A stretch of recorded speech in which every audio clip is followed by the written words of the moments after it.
dance for joy or lust or anger. So viewers, welcome to Sensible Secondhand Classics, the show where we look at cars that are over 15 years old that you can buy for between £1,000 and £5,000. This is a 1978 Fiat 127 1050 CL, and it's very rare and very charming.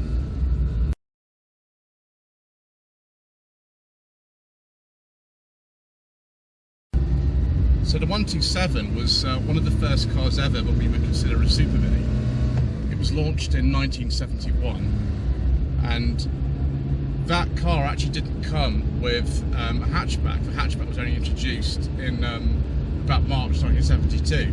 So the early ones of these are just like a kind of two-door saloon, really. That was later actually expanded to other model variants with the Seat version of this car, which actually came with a 5-door hatchback and a 4-door saloon. You might have seen that review on iDriver Classic. The basic engine in these cars was a 900cc unit.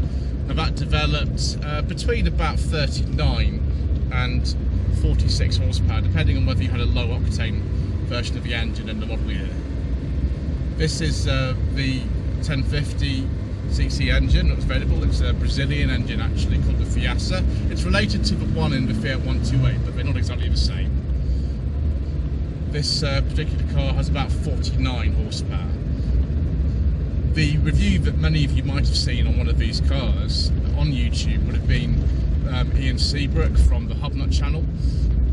He was driving a 127 Sport, again with a 1050cc Fiat engine that has 70 horsepower. For the very late 127s that came about in 1982, there was a 1.3 version of that engine in the Sport model, which developed 74 horsepower. There are also some diesels available, but as usual, due to controversial government legislation and all kinds of other reasons, we don't talk about diesels on this channel. We do talk about the amazing things that you don't get in this car. You don't get servo brakes. You don't get a rev counter in this particular model. You don't get a 5-speed gearbox. That was only available in the 1.3 Sports right at the end. You don't get electric windows. You also have to be very careful that you don't rev the engine too much at an angled junction on a hill.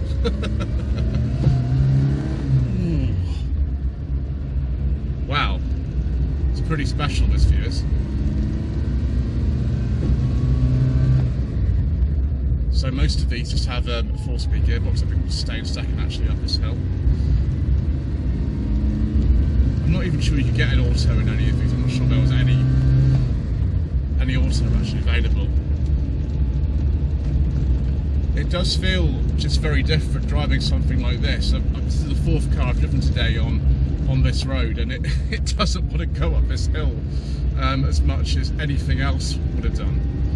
That's not surprising really, considering we've got less than 50 horsepower. So you have to rev it out, this little overhead cam engine. It's a bit smoother than an A series. You don't get the gearbox whine that you would in the Mini, which was one of these cars' main rivals back in the day.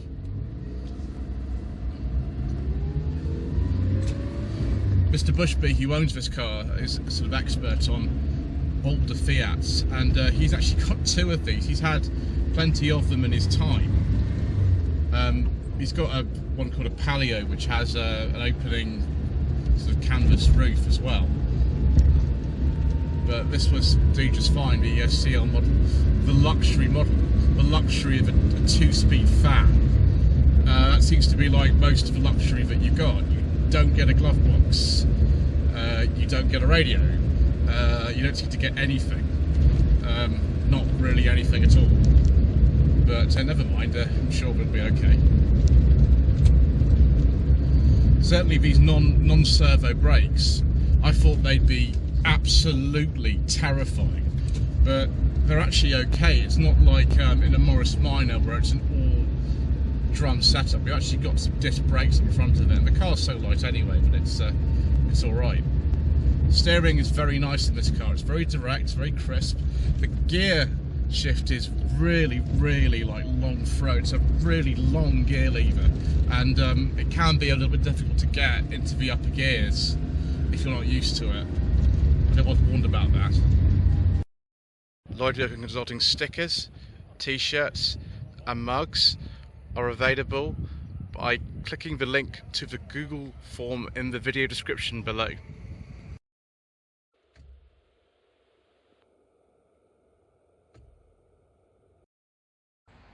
So this is actually an early Series 2 Fiat 127. The way you can tell, and I hope I can demonstrate this, is look at these door mirrors. So if I open up the door and I open the quarter light, and this is something that Ian Seabrook mentioned when he drove that 127 Sport. If I open these quarter lights, if it's not stuck, great. Try the other side, viewers. I'm afraid, viewers, that neither quarter light is actually cooperating, but if you were to open this quarter light, it would hit that door mirror. I don't know why Fiat decided to design it like that. Within 12 months of the Series 2 coming out, they did change that. But yes, despite the fact this is the luxury version, the 1050 CL, we don't really have much in the way of luxury. We don't even have any wheel trims or, well, much in the way of anything. We've got a rear wiper, for example. I haven't got anything like that. See, this car really came to its own in 1972 when the hatchback version was introduced, and the car continued in production all the way to 1983. But variants of this car continued into production until about, I think it was 1987, with the Fiat 147 that was made in South America. And some of the variants of the 147 were sold in Europe as well, but not in this country. So nice practical shape. The spare wheel isn't actually in here at all. It's actually under the bonnet. But we've actually got twin reversing lights, which is amazing. No fog lights. You didn't need one of those at this time. It's amazing how this car survived. It's a real survivor. It was actually in a garden for 13 years, but for some reason it didn't actually affect the floor too much, which I think was rust-proofed actually from new, which is probably why that's okay. Very dinky little car, a bit bigger than the Mini, but not by much. And it's very basic motoring. It feels like it when you drive it, and it sounds like it as well. Let's have a look under the bonnet whilst we're here. So here we go, the 1050cc Fiat engine, otherwise known as the Brazil engine, because that's actually where it was designed. In this case, generating about 49 horsepower. It's actually got an automatic choke, which is hilarious. Think that they would reckon that was a good idea at this time. Yeah, the owner, Mr. Bushby, who's taken this car to many shows, warmed it up for me before I went out for a drive, which has made things a bit better. But yeah, the engine's so small that you can just fit the spare wheel in there, which is great. Forward opening bonnet like that on a Mark II Fiesta, and you know, Renault 5s and things like that. Renault 5 came out the same year as this particular car, the hatchback version, but the Renault 5 doesn't have an end-on gearbox, which this does. Something that came out first, I think, in the Auto Bianchi Primula from 1964. So there is the gearbox down there, just a 4-speed unit in this, all synchro, which is good, especially when you've got no servo on the brakes. But to be honest, they're not that bad. I thought it would be a lot worse than they are, which is good. Reasonably easy to sort of access everything because of the whole front of the car lifts up like that. Right, let's take a look inside and see what else we don't have. Okay. So opening rear quarter lights is actually a feature of the CL model, on lesser models you didn't get it. I don't know if I'm actually going to clamber in entirely because I might get stuff all over that. But we'll just move these out of the way so that we don't damage anything, and we'll sit at the back with our little friend there. Hello, Mr. Panda. Okay. So this car has been absolutely exceptional. No surprise, really. Look at this sort of cloth interior. Making an interesting noise. Just keep that door open. Right, once we're inside, there's actually more room in here than I thought. There's certainly more than a Mini. I can actually sit in here. I'm a bit ready to put that driver's seat down, but I'll fish something out, viewers, that we've got here, which is the original brochure for the Series 2 127. This dates from, we think, May 1979, so it's not entirely accurate for this car, which is early 78, but nevertheless you can see there number 900. It's the old engine that actually was originally fitted to the Fiat 600 in 1955, just an enlarged version of that, modified of course for later regulations. And so the 1050L, 1050C to 50CL, and the 127 Sport, which many of you would have already seen, I'm sure. Look at this. Passive safety, active safety. Yeah. Master cover warranty. Wow. You'll get it. They're not very friendly in here. And here's a sport model with its rev counter and things like that, and extra spoilers and chrome tailpipes and a twin exhaust Abarth silencer. 0 to 60 in a mere 13.9 seconds. This car does not do 0 to 60 in 13.9 seconds, viewers. I can attest to that. Ooh, radio. We don't actually have one in here at all. No radio. Don't get one. And this is, I think this is the 1050CL. A little light stalk that's different colour from the indicator stalk. Twin reversing lights are integral with the rear light clusters, and a locking filler cap. Wow. Goodness me. Electric windscreen washers, international wipers, 2-speed fan, dipping rear mirror, oddments tray. That's in the front of there. And stylish detachable bag. There is the stylish detachable bag. I feel like Alan Partridge with that bag. And there are the fuel economy figures. There we go. Fantastic. Vivacious performance. 14.4 seconds. It feels a bit slower than that, to be honest, viewers, but maybe I'm not absolutely thrashing it, because it's not my car, is it? Let's just see what you get with the 900L 2-door. Not a lot. Not a lot at all, apart from a smiley grandfather with his daughters. Or granddaughters, I should say. He's probably a bit too old to have daughters like that. And there's the C. Upholstery is quite nice in this, I must say, viewers. That's a nice thing about this car. Oh, okay. So the L is there, and then there's the C. All right, we've got parcel shelf, so we've got one in here as well. Fantastic, brilliant. Yeah, the rear seats do fold. I'm not going to actually fold this today, but there we go. Yeah, it's quite spacious in here, considering how small the car is. But I want to get in the front view, so that's what I'm going to do now. Right, once we're in here, I can tell you that these stalks for the seatbelt buckles are incredibly annoying. They seem to flop all over the place and just get in the wrong place, and never where you want them at all. Right, let's get my foot in here. That must be the oddments tray down there. Right, not a lot in here really, viewers. A very, very simple dash. That I think is a raised window. That is the lights.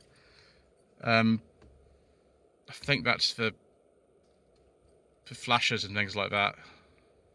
Yeah. Wiper stalk is there. No radio, wasn't one as standard. No glove box, no door pockets. It's really long 4-speed. It's really long gear lever with 4-speed gearbox, and windy windows and nothing. nothing again. Yeah, this isn't going to be the longest review of inside of a car, viewers. The headline is quite nice, typical kind of 70s fabric and things. Normal handbrake, of course, and the door trim is quite nice, actually. That's probably where you get the sort of luxury from. Right, I think it's time to go for another drive, viewers.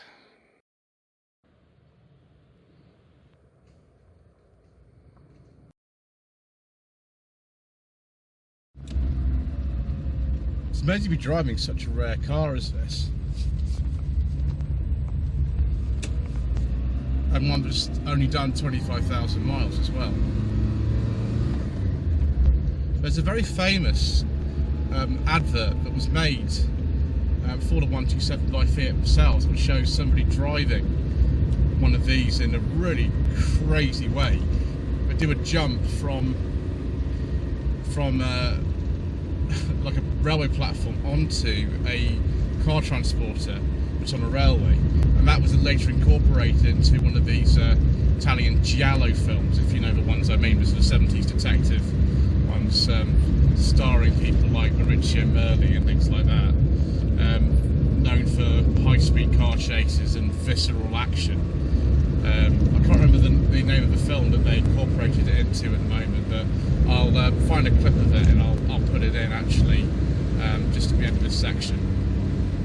But yes, the brakes not the best really. No servo. Wipers are nice and quiet though. That's one thing. Wipers are nice and quiet on this car. And yeah, there's no intermittent wipe, and there isn't one at all. So you just have to turn the wipers on and off. There's only one speed, which is interesting.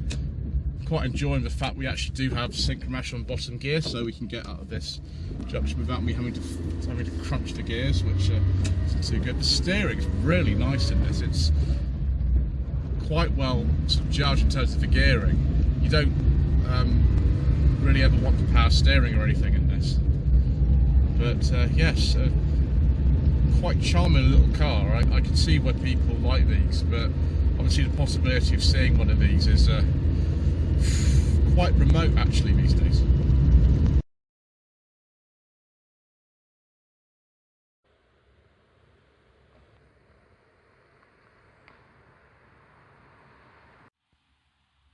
Let's now look at some Fiat 127 trim levels, viewers. There was the Special that had a different grille from the others on the Series 1 cars. The Deluxe, the CL like this, the L, and then the C, which were different. In 1977, with the Series 2 cars, you got a little sort of Hofmeister kink style bit of a rear window, which you can, I don't know, you would have seen earlier on the car. The Palio, which had the opening sunroof, obviously the Sport, the Super, and the Comfort. The versions of the Fiat 147 that were imported to Brazil, imported from Brazil to Italy, were called the 127 Rustica, which was a weird kind of 4x4 thing, like way before anything like Rover Streetwise, which was considered to be one of the first that's ever made, but this is way before that. It was only available in beige and only with sort of particular black wheels, if I remember correctly. The Panorama, and then the Unificata, which sort of merged all the imported Brazilian models together into kind of one model that then was sold in Italy for a while. It says here in my notes that the 147 was actually made until 1996, which is crazy.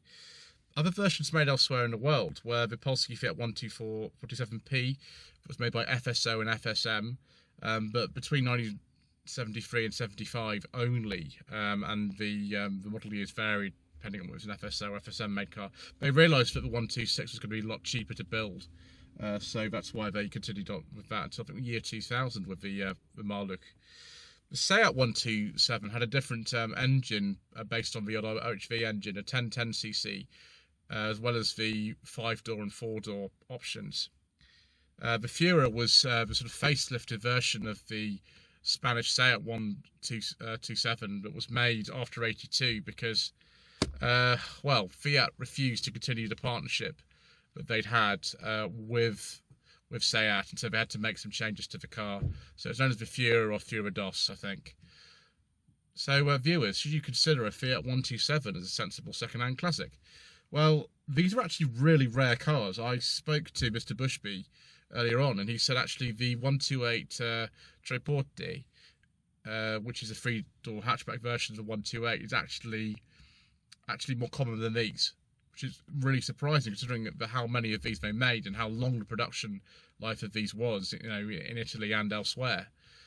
But anyway, yeah, I suppose if this is your sort of bag, then you're either going to like it or you're really going to hate it. I don't know. I've found this quite charming personally. Anyway, thank you ever so much indeed once again for watching. Please don't forget to subscribe to the channel, like this video, leave a comment below, and we will see you again soon for more reasonably priced nostalgic motoring.